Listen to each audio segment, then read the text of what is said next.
Howdy everyone, and welcome to the first episode of the PMD RPG Maker tutorial. This first part, we're going to take care of all the pre-work before we start in RPG Maker. Now you may be asking yourself, why are we doing it like this? Why don't we just start in the program and then make the episode as we go along? Well, there's a couple of reasons for that. The first of which being that it gives us a direction before we actually open the program. This will help you reduce the scope stress so you don't have to worry about writing a story and figuring out RPG Maker at the same time. And the second kind of advantage from this is that we will know exactly which PMD assets that we need before we start animating.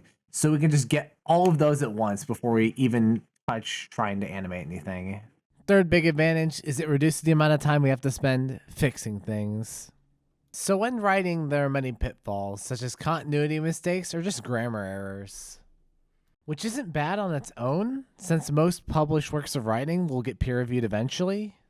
But when it's an animation, suddenly that story error will cause you to go all the way back to the start and reanimate everything.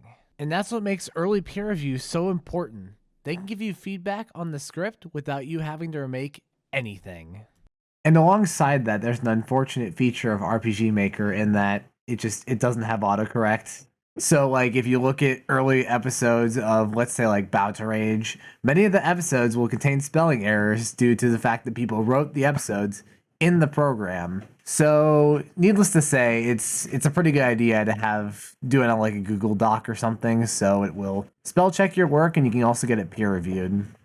Not to say making a script will fully eliminate all of these issues, but at the same time, at the end of the day, it will save us time and effort, which is much better spent actually making a story than worrying about all of these miscellaneous technical issues that are easily solvable.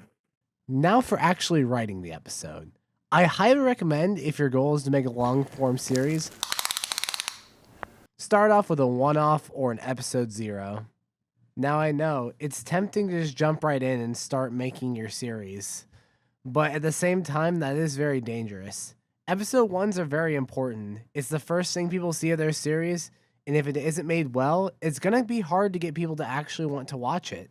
And I've seen so many creators just absolutely regret their first episode to where they start working on remasters and other things, which can kind of make them burned out because they're just essentially making the same thing again, which honestly, it's just not worth the effort when you can just make a test episode, have people give you feedback, and then just start writing your episode 1 with all that in mind. Now, it may not be perfect, but it will save you a lot of time down the line so you don't have to worry about having a bad first episode turning people away. My other big tip is to keep in mind the limitations of the system you're using. The big drawback to RPG Maker approach is how limiting it can be with both the system of RPG Maker itself as well as the sprites we will be using. When it comes to this form of animating, we have to keep in mind our limitations and what work we're willing to put in ourselves.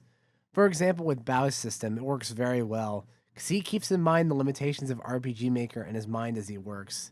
He either accepts them, makes drawn panels of concepts he can't sprite animate, or he will commission/sprite them himself.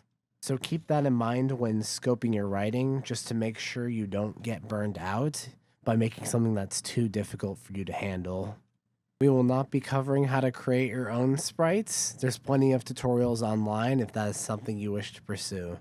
This will be exclusively covering how to use pre-existing assets. And with that about wraps up my tips. I don't want to get too deep into the process of writing. I wanted to keep these tips exclusive to what we're doing here. And I'll see you guys next time I finish the script. Take care.